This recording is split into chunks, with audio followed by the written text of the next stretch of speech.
आपकी most बेलाउड black क्लोर मांगा series का पार्ट 12 इज हियर, बट हमेशा की तरह स्टार्टिंग रिकैप के साथ।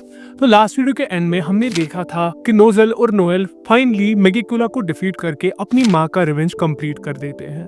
अब आगे कहानी कंटिन्यू करते हैं विद चैप्टर 304 जिसका टाइटल है रियलिटी एंड मैजिक। चैप्टर की स्टार्टिंग में ही हम देखते हैं कि लोलो पेचका की बॉडी से कर्सेस इरेज होने लगते हैं और आस्था नोएल से कहता है यू डिड इट। लोलो पेचका फाइनली कॉन्शियसनेस गेन कर लेती है और वो देखती है कि उसने कुछ नहीं पहना एंड सिंस आस्था उसे होल्ड कर रहा होता है वो उस पर अटैक करने लगती है और आस्था बेचारा अपोलोजाइज ही करता रहता है। तभी नोएल उसे पंच करके दूर फेंक देती है और खुद लोलो पेचका को हग करती है। फिर आस्था नोएल से पूछने आता है कि तुमने मुझे पंच क्यों मारा, बट नोएल एम्बैरस होकर उसे फिर से पंच मार देती है। बाई की किस्मत ही खराब है। यहाँ से हम नोज़ेल को देखते हैं जो ये सोच रहा होता है कि इवन दो अब कर्स उठ चुका है स्टिल उसे पता ही नहीं कि वो नोएल से कैसे बात करे। हम देखते हैं कि रिल शार्लेट से अपोलोजाइज कर रहा होता है और उसे कहता है कि स्पेल जल्द ही खत्म होने वाला है। शार्लेट उसे कहती है कि अपोलोजाइज करने की कोई जरूरत नहीं, it was only because of you कि मैं फिर से फाइट कर पाई। यहाँ से हम देखते हैं कि गाजा भी लोलो पेचका को देख के फाइनली खुश होता है, बट इससे पहले वो उससे कुछ बोल पाता वो पास आउट हो जाता है। तभी रिल और शार्लेट भी उसी के साथ ही पास आउट हो जाते हैं। तभी लोलो पेचका उन्हें वाटर रिकवरी मैजिक से हील करने की कोशिश करती है, बट सैडली वो कुछ नहीं कर पाती। लोलो पेचका के साथ साथ नोएल और आस्था भी इस चीज से काफी हर्ट होते हैं कि वो उनके लिए कुछ नहीं कर पा रहे। नोएल कहती है they did the right thing, इनके साथ ऐसा नहीं होना चाहिए था। बट तभी वाइस कैप्टन नाक्ट वहां पे आता है जो उससे कहता है कि तुम्हें इसी चीज में खुश होना चाहिए कि तुमने एक सुप्रीम डेविल को डिफीट कर दिया। ऐसा नहीं है जो लोग सही करे उनके साथ हमेशा अच्छा ही हो, दैट इज द रियलिटी। तभी उसे लक बुलाता है और वो उससे कहता है ओ हाँ मैं उसे लेके आया हूँ। हम देखते हैं वहाँ पे नाक्ट के शैडो कॉरिडोर से मिमोसा आ जाती है। वो कहती है हम रियलिटी ही चेंज कर देंगे और इसी के साथ वो उन सब को कम्प्लीटली हील कर देती है। लोलो पेचका गाजा से अपोलोजाइज करती है कि तुमने मेरे लिए इतना सब कुछ किया एंड गाजा उससे कहता है आई लव यू, एक क्वीन की तरह नहीं but as a woman bro has got some serious risk. वहां पे ऑब्वियसली सब शॉक हो जाते हैं but overall it's a wholesome moment. नोज़ेल नाक्ट से कहता है कि हमें यामी को बचाना ही होगा और तभी कहानी मेगिकुला की डिफीट से कुछ टाइम पहले ट्रांजिशन करती है। हम देखते हैं कि ज़ीनोन ने लांग्रिस और यूनो को कम्प्लीटली ओवरपावर कर दिया है, लेकिन यूनो लांग्रिस से कहता है कि मुझे बस 3 मिनट चाहिए, मैं इसे अपनी नेक्स्ट अटैक में एंड कर सकता हूँ। और यहीं पे चैप्टर एंड हो जाता है।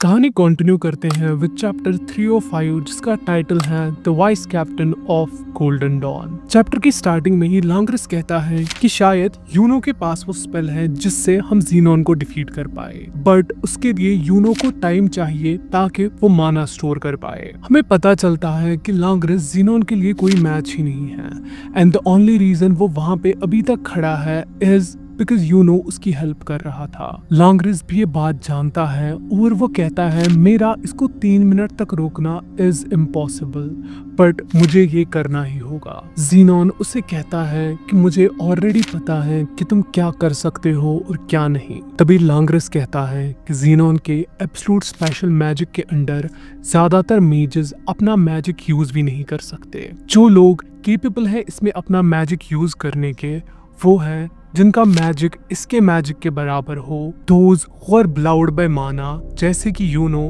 और वो स्पेशल मेजेस जिन्होंने माना जोन को मास्टर किया हो। इसी के साथ वो खुद माना जोन यूज करता है और उसके बाद ज़ीनोन के अटैक्स लिटरली उसे टच भी नहीं कर पाते। यूनो उसे कहता है कि मुझे पता थी कि तुम ये कर सकते हो एंड लांग्रिस कहता है तुम हमेशा से एक इरिटेटिंग जूनियर थे बट मुझे कभी नहीं लगा था कि तुम मुझे सरपास कर सकते हो। इसी के साथ लांग्रिस ज़ीनोन की तरफ जाने लगता है। ज़ीनोन लांग्रिस से बोलता है क्या फायदा, अंत में तुम्हारे पास मुझ पे अटैक करने का कोई तरीका नहीं because you have no spell that could defeat me. Langris को पता होती है कि ज़ीनोन सही बोल रहा है एंड वो यूनो से जल्दी करने के लिए बोलता है। लांग्रिस कहता है कि मुझे लगता था जब तक मेरा स्पेशल मैजिक स्क्वाड में है तब तक it will be the strongest, but तुम अलग थे। जिस तरह तुम्हें हारने से नफरत थी, उस चीज ने हम सबको इंस्पायर करके स्ट्रॉन्ग बना दिया। मुझे ये बोलते हुए अच्छा तो नहीं लग रहा, but you are the vice captain of Golden Dawns. सीनोन लांग्रिस से कहता है कि ओवरवेलमिंग पावर के सामने जिद और इमोशंस दोनों मीनिंगलेस हैं। इसी के साथ वो लांग्रिस को एक अटैक से हिट करता है और कहता है सिर्फ एक चीज मैटर करती है कि मैं तुम दोनों से ज्यादा स्ट्रांग हूँ, and that is the reality. लेकिन लांग्रिस फिर भी हार मानने से इनकार करता है और वो उस पे फिर से अटैक करता है। तभी हम देखते हैं कि ज़ीनोन उसे पियर्स कर देता है, बट स्टिल लांग्रिस नहीं रुकता।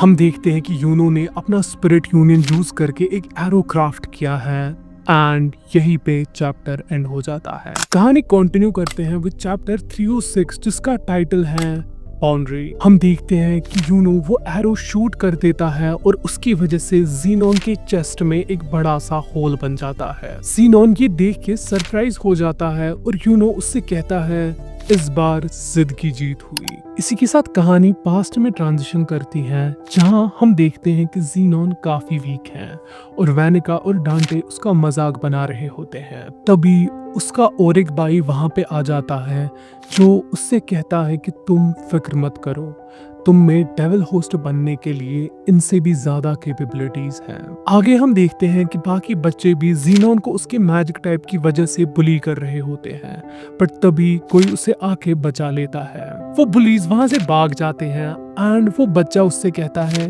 हे मैं हूँ एलन एंड तुम्हारा मैजिक काफी स्ट्रॉन्ग लगता है। वो ज़ीनोन से कहता है कि स्पेड किंगडम में डिफरेंट रीजंस की वजह से सब लोग डरे हुए रहते हैं एंड मैं स्ट्रॉन्ग बन के इन सब के लिए होप बनना चाहता हूँ, इसीलिए मैं मेज डिफेंस फोर्स का कमांडर इन चीफ बनूंगा। एंड ज़ीनोन एक्साइटमेंट में बोलता है फिर मुझे भी वही बनना है। एलन उससे कहता है फिर आज से हम दोनों राइवल्स हैं। ज़ीनोन अपने बड़े भाई के पास जाके उसे बोलता है कि मुझे डेविल होस्ट बनने में कोई इंटरेस्ट नहीं। और इसी के साथ कहानी फास्ट फॉरवर्ड होती है, जहां हम देखते हैं ज़ीनोन और एलन डिफेंस फोर्स का पार्ट बन गए हैं, लेकिन ज़ीनोन को पर्टिकुलरली एक जीनियस कंसिडर किया जाता है। तभी वहां एक डंजन अपीयर होता है और उन दोनों को उसे इन्वेस्टिगेट करने के लिए भेज देते हैं। वहां उन्हें एक डेविल मिलता है जो उन दोनों को कंप्लीटली ओवरपावर करता है। ज़ीनोन के पास उसे हराने के लिए एक अटैक तो होता है, बट उसके लिए उसे एक ओपनिंग की जरूरत होती है। ज़ीनोन के रोकने के बावजूद उस ओपनिंग के लिए एलन उस डेविल पर हेड ऑन अटैक करता है।